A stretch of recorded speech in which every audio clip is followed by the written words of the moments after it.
As interim pastor and children of God who gather in this place, Salem Lutheran Church, started my time here meeting with the staff on Tuesday.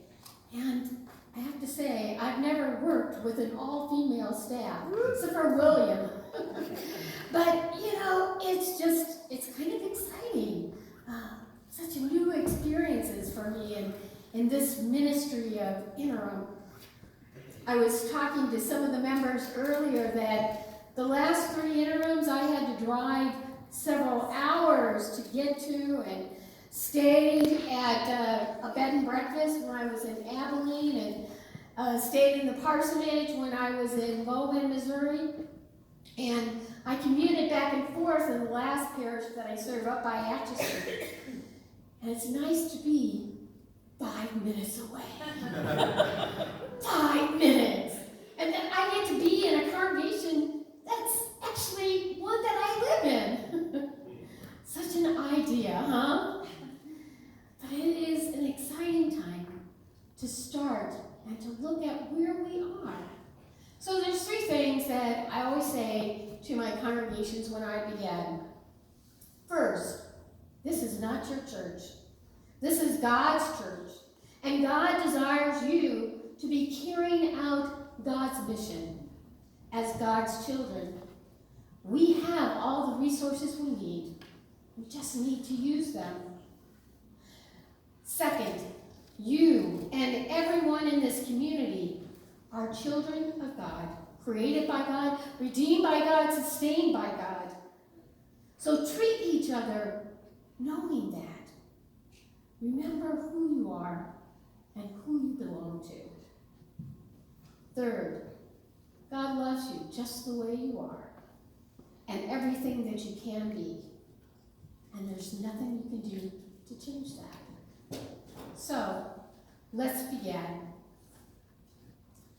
by looking at the reading that we've heard today, how God is speaking to us in these texts. In the Old Testament reading, we hear from the prophet Habakkuk, confronting God. God can handle his tough questions. Why, oh Lord, do we not hear from you? Why is there violence? Are some rich and others poor? Why, God, why? Sometimes we want God to give us the answer immediately, right now. We don't like to wait. We're frustrated when the answer that God has given is not exactly what we had hoped for. But here's the thing. God wants us to be in relationship, to see that we are connected to this amazing God who has given us so much. This summer, I had the privilege of being at the church-wide assembly in Milwaukee, Wisconsin.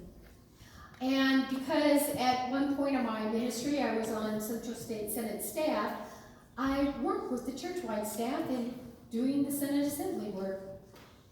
And one of the women, Gail, who I worked most closely with, told me she was just so angry at God. We just heard about the shootings in El Paso, Texas, and Dayton, Ohio. And she said, you know, I just can't understand why God would not intervene and stop these things from happening. Why, God? Why do we have all these mass shootings? All these innocent people dying left and right.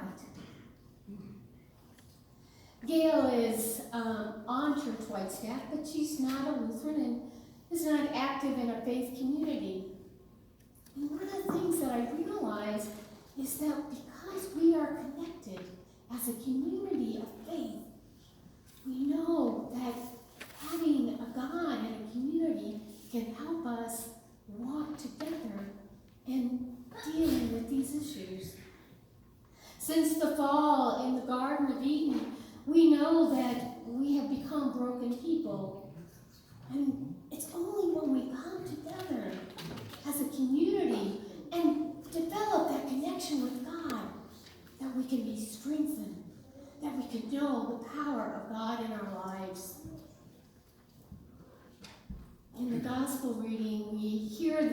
apostles asked Jesus, increase our faith. If we only had great faith, we could do such wonderful, incredible things. If we just had everything that we need. But Jesus said, faith is not something to be measured. Do you not know that even faith as size of a mustard seed is enough for you to move a mulberry bush?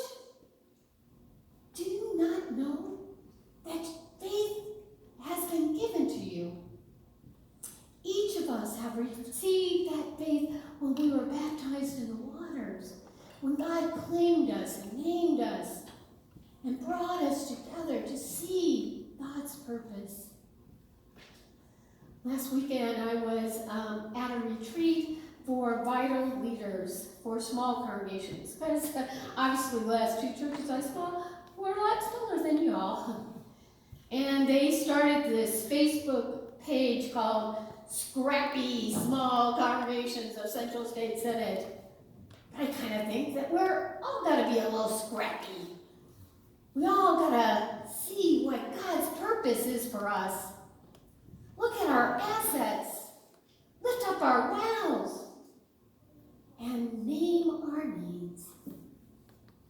We too, no matter what size, need to look at how we can develop together and come together and to seek God's mercy and grace.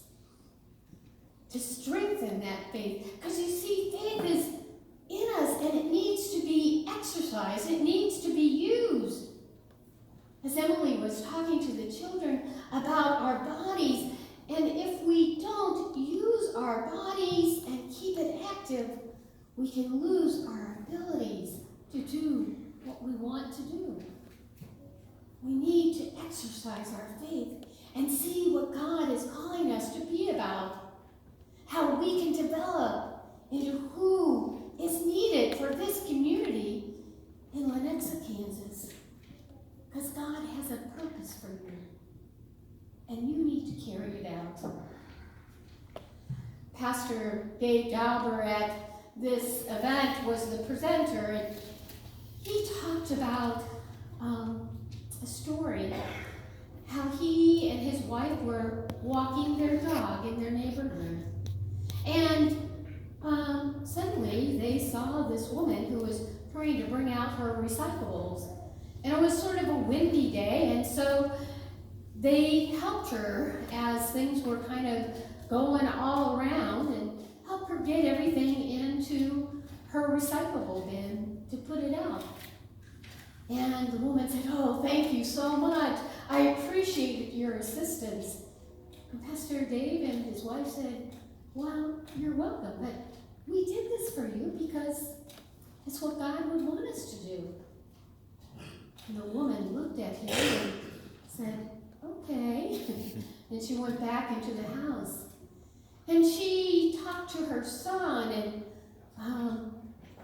talked about what she had experienced. Later in the week, Pastor Dave was going to have donate some blood. And when he came to the person who was registering him and gave his address, the man looked at him and said, "You live in my neighborhood." He said, "Yeah, it's a nice neighborhood." And he said, "Do you have a dog? A white dog?" "Yeah, my wife and I walk the dog every morning."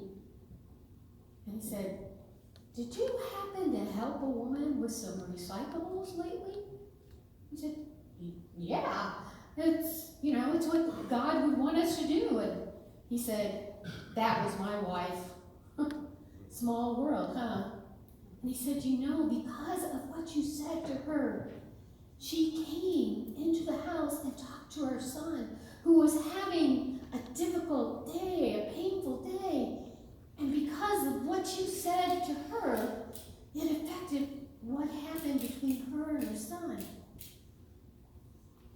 We don't know the power of our words. We don't understand that it is what God has planted in us to go and to share God's word. We do it because that's what God would want us to do. We're not doing just what we have to do. We're doing things beyond the call and seeking how to be God's hands and feet in this world that he so lovingly created.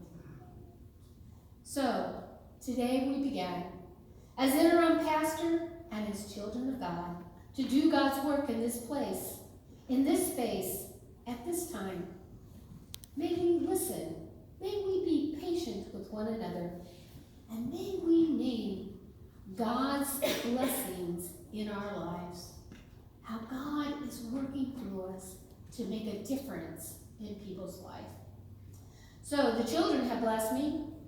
And starting the process, they said, "Dear Lord, you call us to serve and to raise up leaders in your church.